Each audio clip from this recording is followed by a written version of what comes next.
ihdinas siratal mustaqim siratal ladzina an'amta 'alaihim. Bismillahirrahmanirrahim. Niku sing innahu fakkara wa qaddar. Bismillahirrahmanirrahim. Dzarni wa man khalaqtu wahidan wa ja'altu lahu malam mamduda wa banina syuhuda. Bismillahirrahmanirrahim. Dzarni wa man khalaqtu wahida. Dzarni galo sira Muhammad. Dzarni galo sira Muhammad ni ing ingsun Allah. Utruk ni tegese ninggalno sira Muhammad ni ing ingsun. Waman lan ing wong. Kholaqtu kang gawe sapa ingsun. Waman lan ninggal ing wong. Kholaqtu kang gawe sapa ingsun. Atfun te dawuh waman kholaqtu diatofno alal maf'uli ing atase maf'ul. Aw maf'ulun ma'hu to dadi maf'ul ma'. Tak gawe wahidan, wong iku tak gawe wahidan hale tanpa tandingan, tanpa sebagian ulama maknani tanpa keluarga. Sing pas niku tanpa tandingan ya, orang sing tanpa tanding, tanpa napa tanpa pesaing saking hebate niku. Alun te dawuh wahidan dadi hal min man saking dawuh man. Au min domirihi to saking domire man kholaqtu al mahdhufi kang den buang min kholaqtu sing dawuh kholaqtu. Aimun faridan tegese dhewean bila ahlin kelan tanpa ahli wala malin lan tanpa bondo. Wa teman niku al Walid bin Mughirah al Makhzumi. Wa ja'altu lan gawe sapa ingsun lahu maring man malan ing donya mamdudan ingkang den akeh-akehno utawa malan ing donya mamdudan ingkang luas. Ewasi antikese ingkang luas. Mutasilan ingkang berkelanjutan. Minaz zuru'i sanging pira-pira tanaman wa duru'i lan pira-pira puan, pira-pira susu. Wa tijarati lan perdagangan. Wa banina lan pira-pira anak lanang asyratan tegese 10 aksara luwih akeh. Syuhudan ingkang par kabeh, ingkang ahli kesaksian kabeh. Aya saduna tegese padha nyekseni sapa albanin almahafila ing pira-pira pesta. Watus maulan den rungu apa syahadatuhum pira-pira kesaksiane albanin. Wa mahattu lahu tamhida. Wa mahabtu lan ngluwasno ingsun basattu tegese ngluwasno sapa ingsun lahu maring man. Fil aisy ing dalam penguripan wal umri lan umur waladilan anak. Tamhidan kelawan luas tenan. Tapi sumayat mau an azid mongko nuli kepengin sapa man an azida yen to ngekeki tambahan sapa ingsun. Kala aja mengkono la aziduhu ala dzalik. Ora bakal nambahi ingsun hu ing man ala dzalika ing atase mengkono-mengkono kabeh. Maksude kalian sing wis dimiliki. Innahu kana li ayatina anida. Innahu sak temne man kana ana sapa man li ayatina maring pira-pira ayat ingsun. Ayil Qur'an tegese Qur'an iku anidan niku wong sing akeh ingkare. Mu'anidan tegese wong sing akeh ingkare. Saurhikuhu sauda bakal munggahna sapa ingsun. Maksude meksa sapa ingsun hu ing man ukallifuhu tegese meksa ingsun hu ing man. Saudan ing rasakno siksa. Masyakotan tegese kepayahan al adzabi sanging siksa. Auja balanto gunung minarin sanging neraka. Yas'adu fihi ingkang munggah sapa man fi ing dalem nar. Sumayahwi mongko nuli medun sapa man abadan ing dalam selawasi. Kena apa disiksa innahu fakkara wa qaddar. Innahu sak temene manu fakkara iku mikir-mikir sapa man. Ima ing dalam perkara yaqulu kang bakal diucapno apa ma utawa kang bakal ngucap sapa man fil Qur'an ing dalam Qur'an alladzi kang sami'ahu kang krungu sapa man hu ing Qur'an lan Nabi sanjang Nabi sallallahu alaihi wasallam. Wa qaddara fi nafsihi dzalik wa qaddara lan gawe cara bahasa sani gawe simulasi gawe reka-reka sapa man gawe kira-kira gawe rekayasa gawe reka-reka sapa man fi nafsihi dzalik ing dalem awak dhewe ne man dalika ing kono-mengkono fi ma yaqulu fil Qur'an. Mun kula terangaken mulai zarni wa man khalaqtu wahida. Nek kula terangaken dados nggih cara ilmu tafsir nggih. Wonten kaidah nggih, wonten kaidah baku teng ilmu tafsir ngene niku al ibratu bi umumil lafzi la bi khususis sabab. Nggih, al ibratu bi umumil lafzi la bi khususis sabab. Bahwa yang kita ambil saking kesimpulan Quran itu adalah keumuman lafaz. Bukan khusus sebabnya pas ayat niku turun. Terus misalnya kados Nabi ketika dijak kompromi ibadah menyangkut ideologi atau akidah. Nate tiang-tiang kafir Quraisy niku rak tiang-tiang terhormat. Pengundi mawon nak tiang terhormat niku purun kompromi. Ngene lho Mat. Wong kowe iku cek sanak cek keluarga, tapi kowe duwe ideologi di akidah sing berbeda, yaiku kowe nyembah pangeran sing jaremu Allah. Kita nyembah berhala.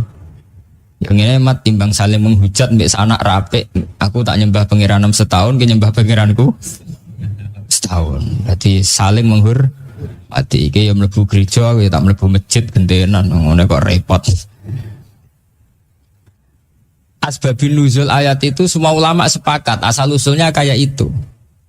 Kemudian turun qul ya ayyuhal kafirun la a'budu mata. Lah, yang dapat disimpulkan menyangkut akidah, Nabi tetap buatan kompromi. Nabi ya tidak mau nuruti permohonan mereka bahwa Nabi harus nyembah berhala setahun. Meskipun konsekuensinya Nabi juga siap, mereka juga gak gelem nyembah Allah. Lalu terus turun qul ya ayyuhal kafirun la a'budu mata. Balik tenggene al-ibratu bi umumil lafzi, bahwa kita ngambil kesimpulan Quran adalah sesuai nas umum nggih, atau dawuh umum teng Quran. Ya kita akan begitu. Kita secara akidah tidak akan kompromi. Kita tidak akan mau beribadah model Kristen atau model Yahudi, meskipun konsekuensinya mereka tidak perlu ibadah seperti kita. Meskipun asbabun nuzul utawi asbabul wurud ayat niku nggih tentang napa? Tentang wau peristiwa wau. Nggih sami begitu. Niku mun kaidah dasar nggih. Misalnya sing dikhitobi tahajud ke Kanjeng Nabi. Nggih wa minal laili fatahajjat bihi nafilatal lak. Fatahajjat itu khitobe mufrad. Mufrad kangge Kanjeng Nabi, mat kowe nak bengi tahajud.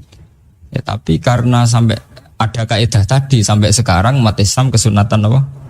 Tahajud. Ya begitu terus ya. Jadi secara umum kaidah ilmu tafsir itu al-ibratu bi umumil lafzi la bi khususis sebab. Saat ini Allah cerita tenggene surat Mudaththir, Muhammad niku gadah musuh. Yeah. Nian surat Makkiyah, geleng-geleng surat niki termasuk Makkiyah.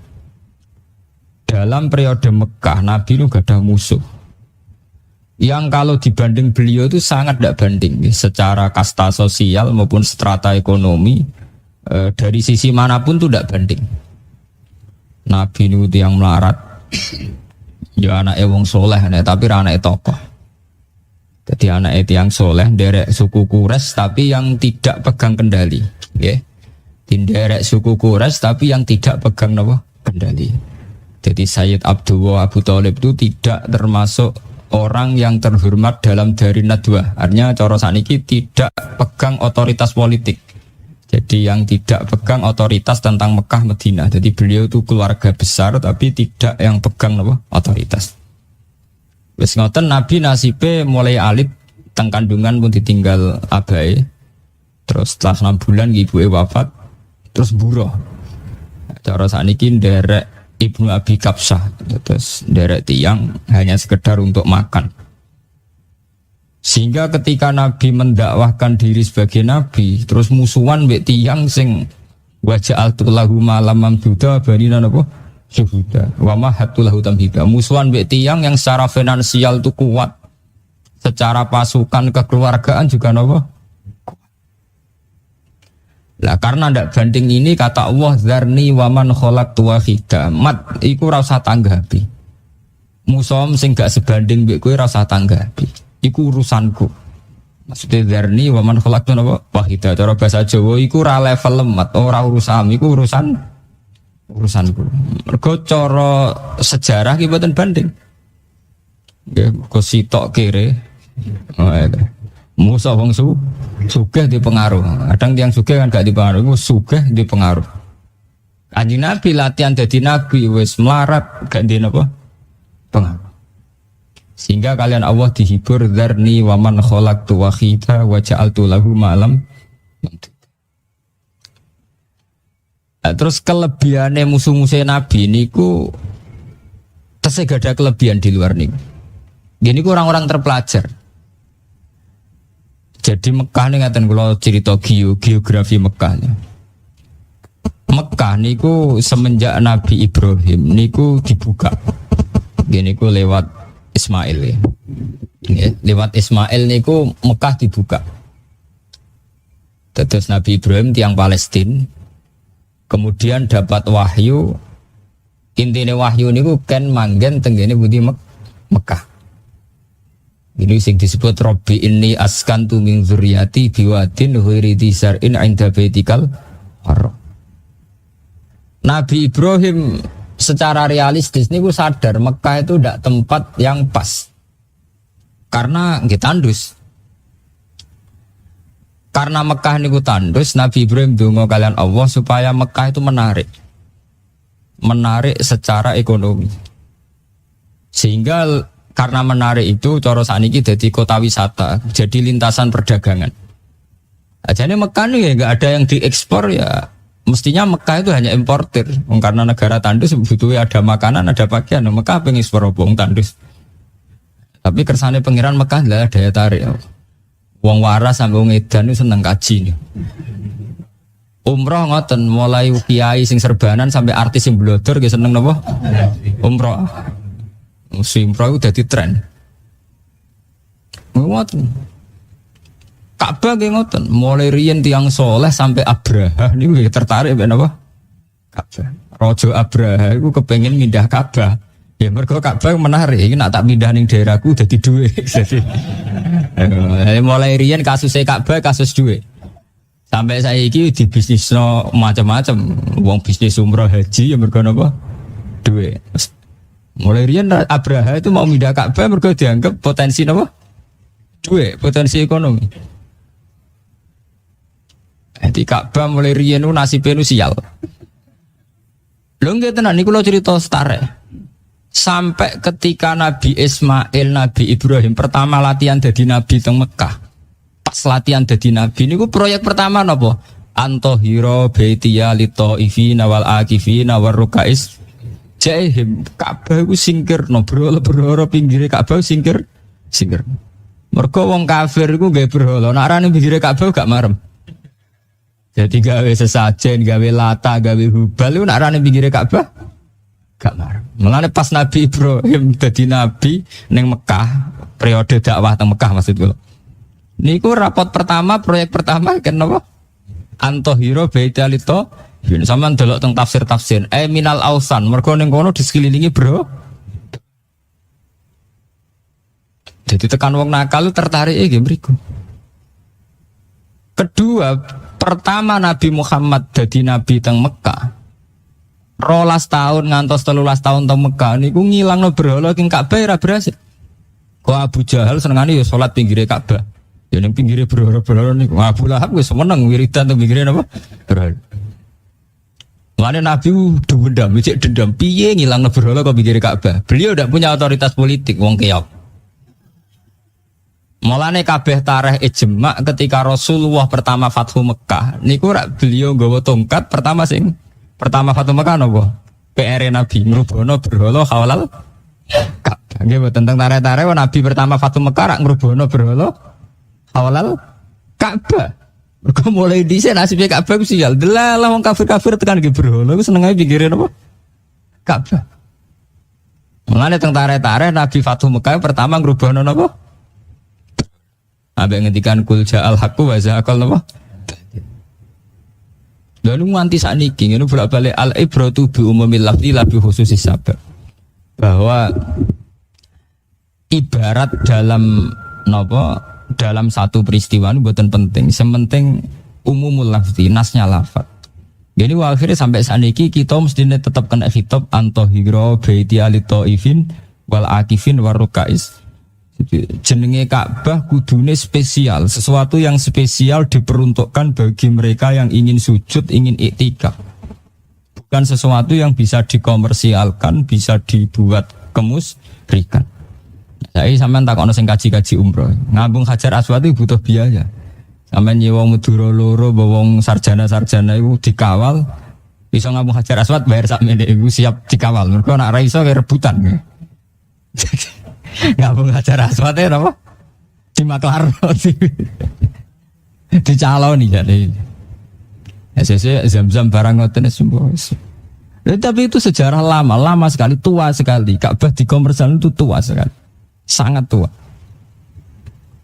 Ya, liyane Ka'bah nggih ngoten, nasibe Quran, nasibe ulama, nasibe ilmu agama nggih dikomersialkan. Itu sudah sunnah tua, orang tidak bisa ngelawan. Sebab itu Quran mulai awal sampai akhir dia sering ngekei warning, ngekei peringatan dia sampai yastaruna bi ayati samanan apa? Qalila. Jangan sampai menjual ayat-ayatku dengan harga yang murah. Itu lah wae pilkada dialil tabrakan. Kabeh kiai, kabeh beda. Dalil apa hubungane calon bupati mbek dalil. Tapi wae pilkada ya dalil ngalor ngidul. Wis nasibe Quran mbek Ka'bah nggih mirip. Dadi nggih.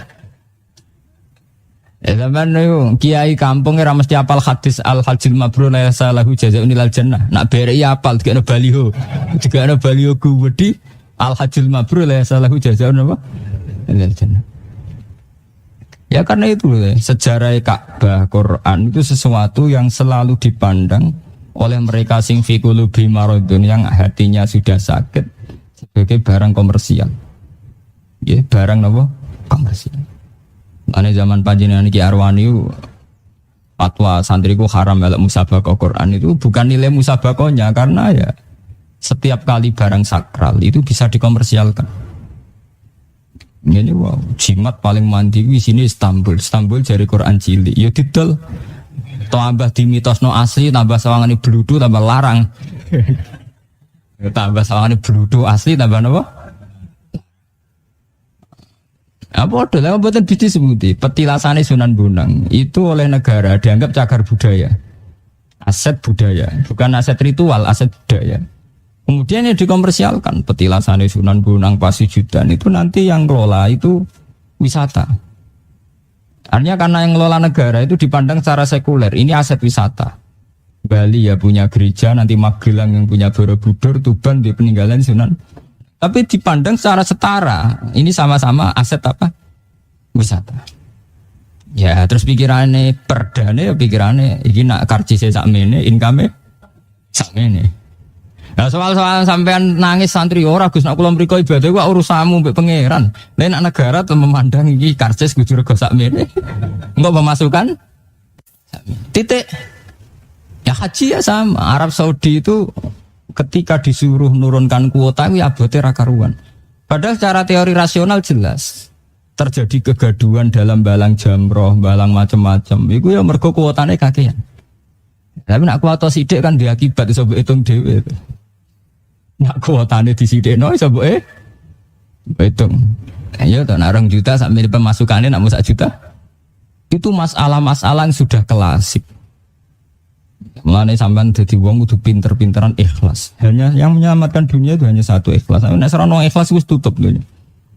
Tapi takrifi ikhlas iku aja kaya wong-wong. Takrifi ikhlas ikhlasul amal lillah. Nek iso ono amale lagi diikhlasno, ora kok ora ono amale ikhlas iku. Jadi kowe nek sing ngamal lagi napa? Diikhlasno. Jare kula sedekah ora ikhlas. Ora lumayan sedekah ora ikhlas timbang ra sedekah plus malah ra iso ikhlas plus.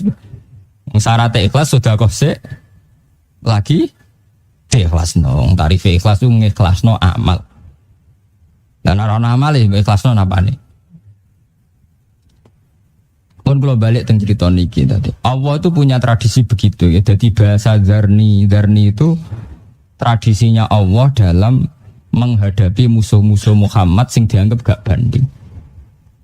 Jadi ayat niki sami kalian tenggene surat liyane dzarni wal mukadzibina ulin na'mati wa mahilhum qalila. Orang-orang sing kowe ra banding Muhammad iku urusanku. Ya termasuk ketika Nabi ngadepi tenggene perang Badar, perang Uhud, perang Khandaq. Ketika Nabi musuhe luweh akeh berlipat-lipat, misalnya Nabi namung 3.000 musuhe 11.000. Niku Allah nggih selalu ngendikan iku urusanku Muhammad. Kewajiban syariat perang-perang. Tapi soal teknis menang itu aku. Sampai wa ma romaita idz romaita walakin Allaha roma. Hakikate kowe iku ora tau perang. Ora tau iso malang panah. Wong panah ya mas ceketek panah sahabat itu panah wong kere-kere. Musuh senjatane wong kafir canggih. Umpama Roma Muhammad tenan ya kalah. Mulane wa ma romaita idz romaita walakin Allaha sing mari menang ora panam, sing ora mutu iku. Sing mari menang ya pengen. Iku wis dadi sunnatullah. Lah sunnatullah begini itu pada ulama tertentu kados Abdul Hasan As-Sadali, Abu Yazid Al-Bustami, ulama-ulama dulu itu tertanam betul. Tertanam bahwa setiap punya musuh itu kontrak, komitmen itu kepada Allah. Dan betul-betul kepada Allah, iktimat ala Allah, betul-betul hanya bersandar pada Allah. Lah kita ning zaman modern dadi kiai, dadi mujahid, dadi mubaligh itu sudah terlalu rasional. Wong musuhe rasional ke rasional, akhirnya kita mesti kalah karena kita tidak akan menang dari segi rasional. Lha nggih to nggih. Misale sampean kiai ning desa rata-rata kiai melarat. Wis melarat klunak-klunuk sing seneng kiai wong supek-supek tok. Timbang anake nang omah ngrameni mbok, kono melok ngaji ning langgar ramene ning omah, mbok niat ngaji mbok ora pokoke butuhe ra ning Muni ngaji mbak teleteni 3 tahun baru iku kerja ning kota ya silang asare ngaji ya napa? Ilang. Engko sing wis wong sugih seneng kiai ora milih kiai tanggane mergo isin kenal kiai desa, milih kiai sing luwih gedhe kan akeh. Dadi kiai ku lara kabeh. Sing seneng asli wong desa pas-pasan, ya anake kon ngaji mergo timbang ning omah ngrameni. Sing seneng kiai wong sugih, ndekne mau milih kiai tanggane, wong iso kiai sing luwih gedhe. Iya toh, misalnya wong desa tanggam jenis seneng kiai, duwe mobil 3, kira-kira diswani kowe apa kiai-kiai nduk? Kira-kira mesti kiai nduk toh? Bedene lah apa iso kenal kiai gede kok kenal kiai cilik. Padahal ajane sing perlu santunan sing cilik. Artinya apa? Saat seorang ulama atau kiai tidak sangat dekat dengan Allah, itu akan tersiksa, sangat-sangat tersiksa. Ngadepi musuh yo bingung, ngadepi tanggung jawabnya yo bingung karena kita tidak punya siapa-siapa. Kita hanya punya Allah. Ya akhirnya uring-uringan. Ya mulane ciri utama kiai rong tok makom a'la itu uring-uringan. Ya karena itu tadi dia akan sering kecewa. Wong dikandani ra nurut. Padahal aku berjuang ikhlas tak omongi ra nurut. Nah, akhirnya uring-uringan. Itu keliru, uring-uringan gitu. Kita ini jadi kiai itu plus akidah. Ya, cara akidah pangeran kan inna huda Allah. Ya dimayasa wa dilumai. Kita harus iman betul bahwa hidayat di tangan Allah. Bahwa anak tanggaku wong sing tak kandhani ora ngandel ya wis innal huda Allah. Sehingga ikatan kita dakwah ya karena Allah menyuruh kita napa? Dakwah. Tidak ada transaksional. Kita tidak berharap mereka iman sama Allah, iman sama Nabi itu enggak. Kalau itu yang kamu inginkan, kamu mudah kecewa. Karena mereka tentu tetap dalam kendali Allah, bukan kendali kita. Innal huda Allah. Nah, ketika demikian ya, dulu zaman Abdul Hasan As-Sadali itu sampai wonten Hizib Nasor, zaman Imam Ghazali ada Hizbul Ghazali, zaman Imam Nawawi juga ada Hizbun Nawawi, itu pernah mengalami tragedi-tragedi berhadapan-hadapan sama penguasa. Dulu Imam Nawawi itu pernah mau dipenjara sama penguasa saat itu. Imam Ghazali juga pernah. Ihya itu berkali-kali dibakar. Hasan As-Sadali juga sama. Tapi mereka orang-orang yang benar-benar iktibar sama zaman Rasulullah ngadepi tokoh-tokoh Quraisy. Jadi ketika ada banding, dzarni wa man khalaqtu napa? Mereka bisa sendiri dengan Allah, bisa nyaman iktimat Allah.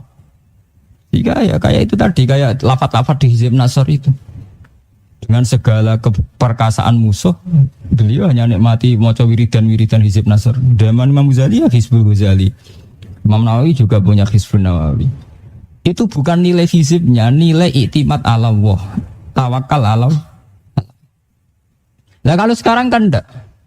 Kita ini ngadepi musuh yang tidak religius, kita sendiri terlibat, ikut tertarik tidak religius. Dewa sing akhirnya tauhid kita juga tercerabut. Misalnya sampean di musuh wong sugih, piye carane ngalahno wong sugih? Aku kudu kancaran wong sugih, berarti kan keiktimat ke makhluk. Piye supaya ngalahno partai agama enggak? Ya partai kiai, tapi kok enak jadi partai ya enggak beda jauh gaya bangane cuma beda sithik ngono. Itu masalah-masalah klasik. Ya itu tadi kita memang harus selalu iktimat Allah.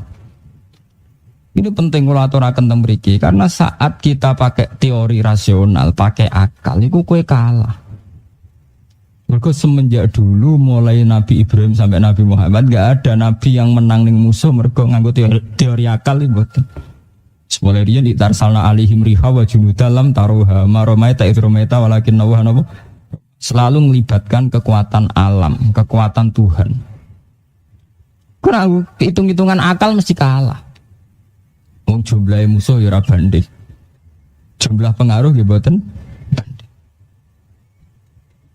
Paham ya? Mulane Kanjeng Nabi dihitopi dzarni waman khalaqtu wahida wa ja'altu lahu malam.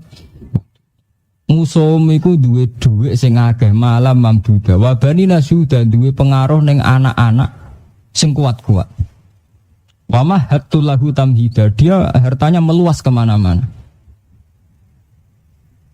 Ini kalau peringatakan tentang jamaah mriki ya, bahwa apa yang kita alami sekarang ya, misalnya sampean di perasaan wong Islam tertindas, kaum santri tertindas. Perasaan itu normal, sebagai kita mencintai umat Islam perasaan itu normal sekali. Tapi kamu jangan pernah berpikir bahwa Islam kalah. Islam tidak pernah kalah. Yang kalah itu perasaannya jenengan. Misalnya begini sekarang. Islam zaman Pak Karno. Ketika Pak Karno bikin Nasakom, perasaan kita ini kayak dilecehkan. Karena Pak Karno mengakui komunisme. Mengakui paham apa? Komunis. Ketika era Pak Harto, wong Islam perasaannya kalah. Mergo jare sing jabat Murdani Sudomo. Mau ketika era Megawati jare PDI ora partesan. Mau ketika era Habibie. Kalau merasa kalah ya kalah terus. Tapi yang dikatakan Islam indawa adalah banyaknya orang sholat, banyaknya orang sujud. Padahal kalau melihat trennya, orang sholat saiki bisa ganti kata saniki. Wong seneng maca Quran riyen kalian saniki kata putih. Kata saniki anak maling pitik umrah sholat TPQ kabeh. Bapak iso maca Quran anake umur 6 tahun pintere ra karuan go sekolah TPQ. Bapak iso salam anake salam fase-fase. Ya akhirnya teori kemenangan sekarang perasaan umat Islam terutama Islam politikus itu mempolitisir masalah menang dan kalah. Kita dipolitisir umat Islam tertindas karena nggak pegang cambuk kekuasaan. Umat Islam dihina karena nggak pegang otoritas kekuasaan. Itu teori mereka. Sebetulnya dalam teori Tuhan selama kita tidak melakukan kemusyrikan, selama kita masih baik-baik saja suka sholat, suka kebenaran, suka Quran, ya itu menang. Tapi kita kan sering pakai ukuran kemenangan tuh kalau jago kita bupati, kalau jago kita DPR.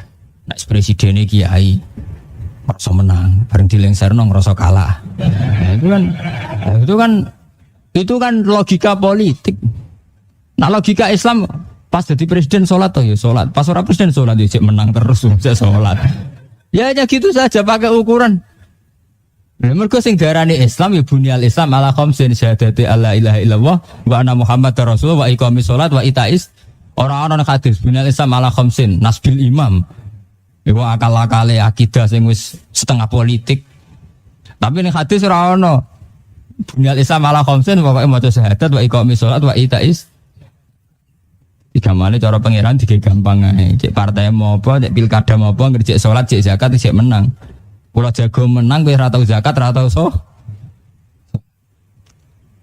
Ini perlu keluar akan tembriki, karena ukuran-ukuran menang kalah itu telah menjelma sebagai ukuran yang diciptakan politikus sehingga kita merasa menang kalau jago kita bupati, gubernur, merasa kalah kalau enggak.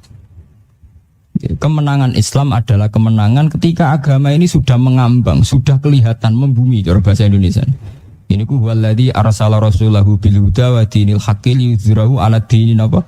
Kulli, bahwa sepenting risalah Muhammad ini kelihatan muncul. Izhar itu sangka kata adhara yudhiru izharon, artinya muncul. Sepenting syariat Islam kelihatan muncul. Nah, betul muncul saat ini. Teng Jakarta itu masjid yang mewah-mewah. Padahal Jakarta kurang kota maksiatnya. Itu masjid yang mewah-mewah. Tapi ya ribuan, mungkin jutaan. Di kampung-kampung madrasah mbok mengkas mungkin sore pirang-pirang ribuan.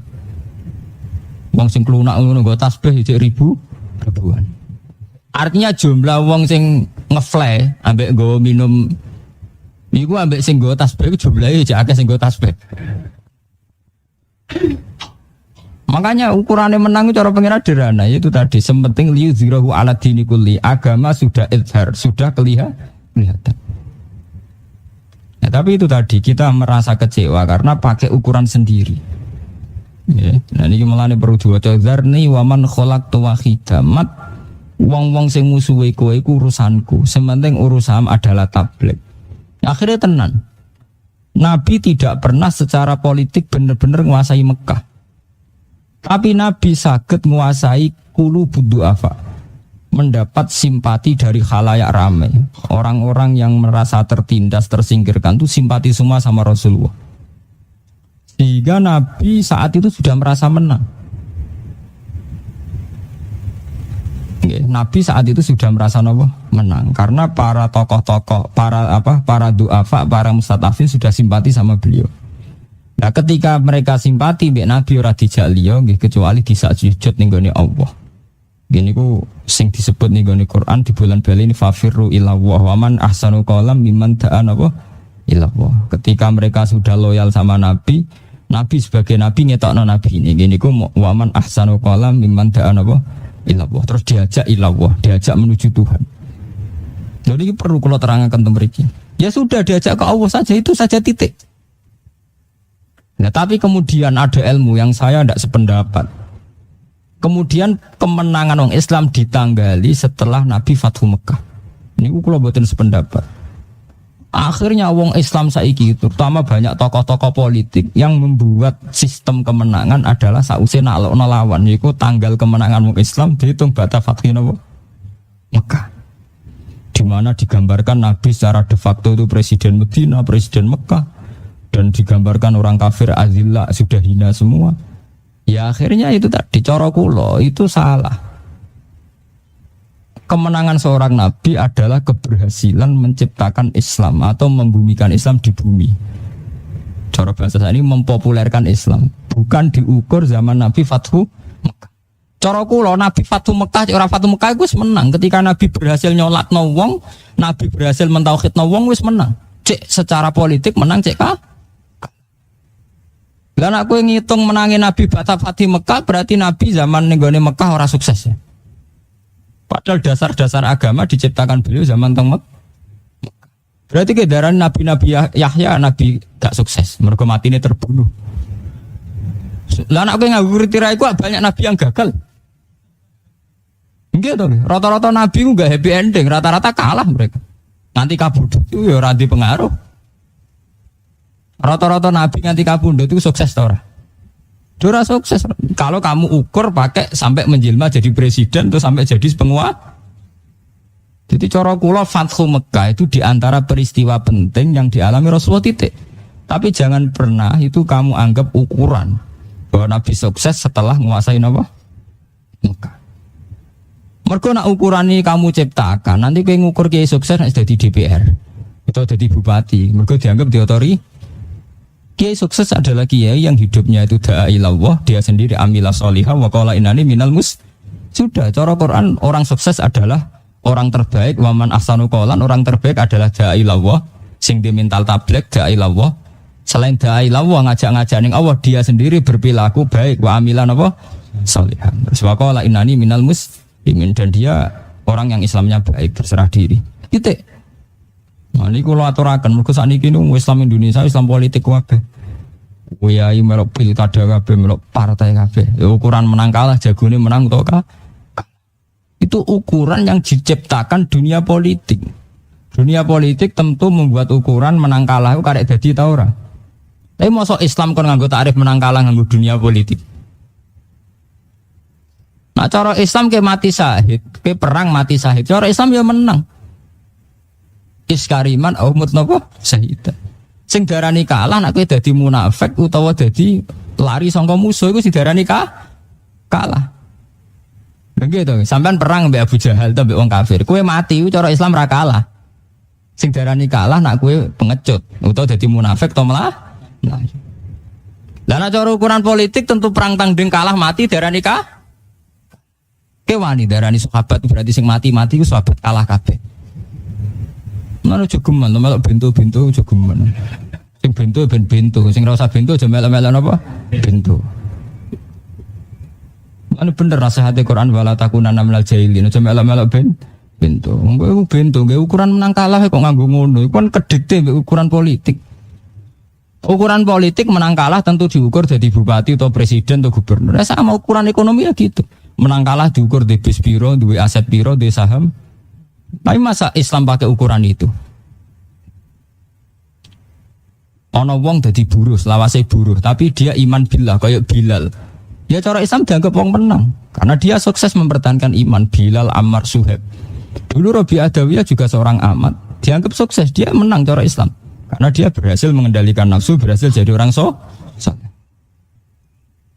Memang kaya nggak dilarang Islam tuh enggak. Orang jabat juga gak dilarang Islam enggak. Tapi jangan pernah itu jadikan ukuran menang atau na'udzubillah min syarri dzalik. Kalau kita sudah pakai ukuran itu tuh kita kapitalis. Kita terjebak pikiran-pikiran modern yang menyesatkan. Jadi cara kowe pacaran, mbok kasil rabi mbok ora gak nganti zina iku menang cara Islam. Kalau kasil rabi tapi bar kecelakaan yo kalah jenenge. Islam tetap pakai ukuran taat atau maksiat.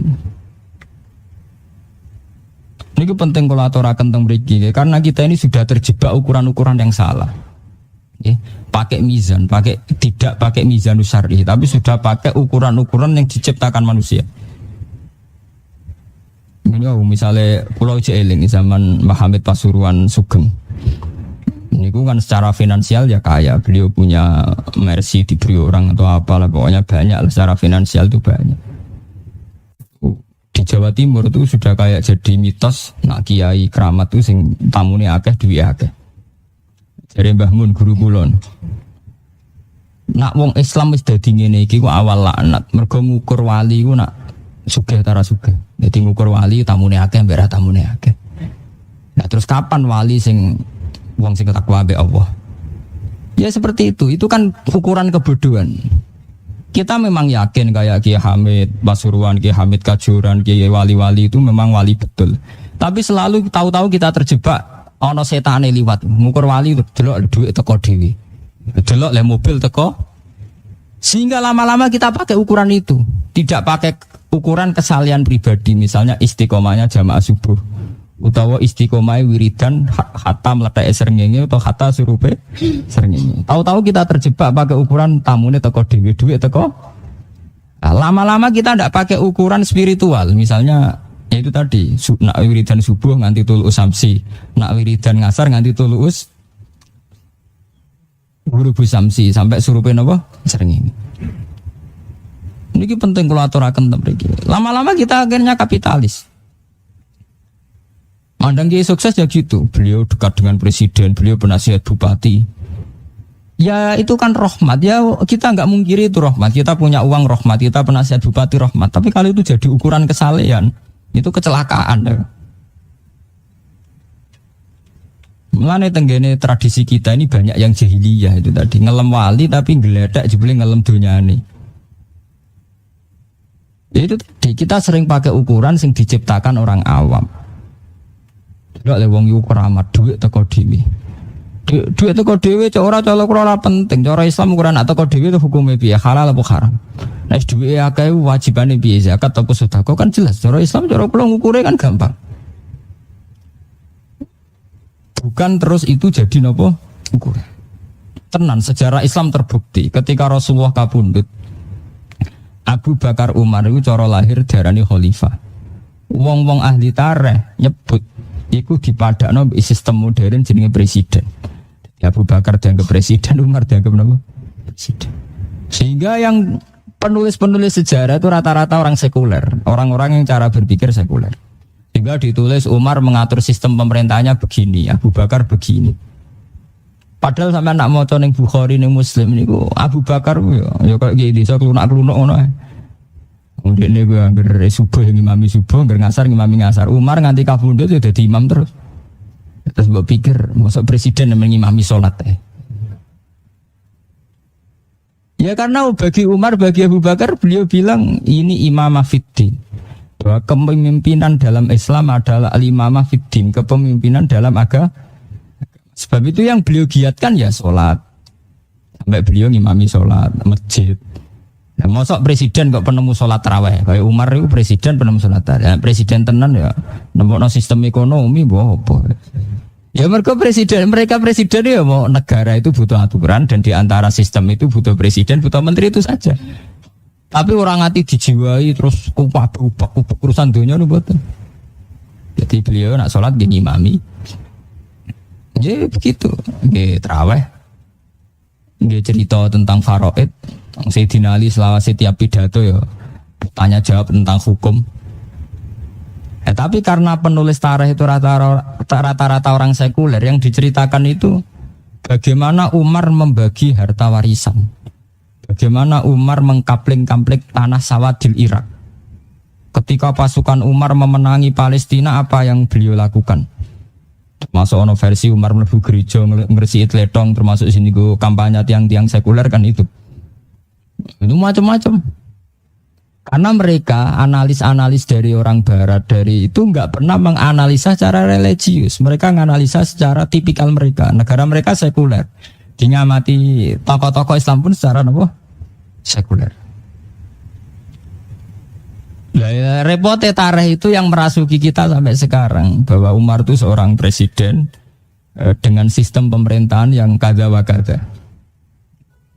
Padahal sampai nak delok teng tarikh-tarikh versi Bukhari, Muslim, versi ulama-ulama itu sederhana sekali. Sederhana sekali. Bahkan Imam Ghazali itu punya riwayat, ya banyak ya ulama-ulama punya riwayat. Umar itu ambek anaknya ini nak salin kelambi. Ibnu Umar itu salin kelambi ya barang sepele, di kelambi anyar Pak. Tuku ning pasar ya murah. Minta kok kartu kelambi ganti jong nggo ora kerja. Disukani tiang. Lah iya kok iso dikek wong ngalah sebabnya apa? Nggih, sebabnya semana apa? Nak sebabnya mergo anakku khalifah iku jenenge korupsi iku dosa. Ya bojone entuk cindra apa ta takoki. Lah kowe kok ndi mas-masan iku ndi? Geng niki. Engko kira bojoku kira-kira dikeki ta ora nggih mboten. Ya berarti wae rakyat. Wis tak ngapa cerita-cerita ya karena beliau ya ndak presiden sing presiden mboten. Ya biasa mawon Umar. Piyambake nak kunut niku nggih ketara nak wong alim, ketara nak wong ulama wali niku. Dia nak kunut ya sampai tenggene muin teng Wahab. Wa yusannu ziyadatu kunuti Umar, nak kunut disunatno nambahi kunute Sayyidina Umar. Jadi Allahumma hdini fiman hadai wa afini fiman afait sak terus iku diterusno nganggo kunute Umar. Wa nakhla umayyaf juruka. Ya Allah, saya bersumpah akan menjauhi orang yang ngelacuti jenengan. Ya akhirnya termasuk ini al-hubika minal kufri ada semacam-macam. Artinya dari produk yang dihasilkan oleh Umar tentang doa-doa kunut, tentang perilaku-perilaku ibadah nunjukno betapa aktivitas beliau ya seputar religius. Natijanya ngoten seputar napa? Religius. Tapi kan sudah kadung disejarahkan bahwa Umar itu adalah seorang presiden sing ngamati wong kampus. Sebagian mereka berpikir sekuler. Akhirnya yang diamati itu sistemnya saja, sistem kenegaraan Umar. Padahal zaman Umar itu duka tenan, diomong ngono duka tenan. Saya punya bukti banyak. Ketika Sayyidina Umar itu memutuskan satu sengketa karena Umar seorang khalifah, niku disebutno hadza hukmuwah. Bahwa ini hukmuwah karena Umar adalah khalifatul Rasulillah dan Rasulullah adalah Rasulullah. Berarti yang diputuskan Umar sama dengan yang diputuskan Rasul. Iku Umar jawabnya. Qul hadza hukmu Umar. Katakan bahwa ini keputusan Umar. Karena keputusan Allah tidak pernah salah. Kalau Umar mungkin salah. Artinya apa kesimpulannya? Bahwa Umar ketika jabat presiden tidak pernah merasa punya otoritas tunggal, bahkan untuk memutuskan konflik yang terjadi pada rakyatnya. Ya beliau bilang kalau ada masalah diputuskan. Tapi kulu hadza hukmu Umar, katakan bahwa ini keputusan Umar, yang riskan salah, yang potensi salah. Dan itu dalam tarikh berkali-kali ketika beliau mau wafat banyak keputusan yang direvisi karena salah. Karena beliau nganggap khilafah itu tidak satu otoritas yang power game, yang powerful, yang kuat, yang tidak terlawankan, itu enggak. Beliau itu melakukan pemerintahan hanya sebatas bahwa negara atau rakyat atau dalam alam dunia ini butuh aturan, dan di antara aturan itu negara harus ada presiden, harus ada menteri. Itu beda dengan orang-orang modern menganggap presiden itu satu prestasi, satu kelebihan, sehingga ya itu tadi terus didewa-dewakan. Paham ini perlu aku aturaken teng mriki karena semenjak era politik dibuka secara luas teng Indonesia itu hampir semua partai yang menamakan partai Islam. Mulai nopo mawon. Lah ironisnya itu bukan urusan partainya. Oke lah bikin PKB, PKNU, LDII, Hizbullah sampai PBB sampai PKS. Oke lah bikin partai yang macam-macam silakan. Tapi yang saya sesali kemudian menjadi satu pemikiran masyarakat bahwa ukuran menang kalah itu saat umat Islam jabat atau tokoh Islam apa? Jabat. Sebetulnya enggak apa-apa, bikin partai juga baik, enggak apa-apa. Tapi masalahnya masyarakat itu terus ikut-ikut berpikir, nah ukuran menang kalah itu saat kita jabat atau tidak. Ini yang saya protes.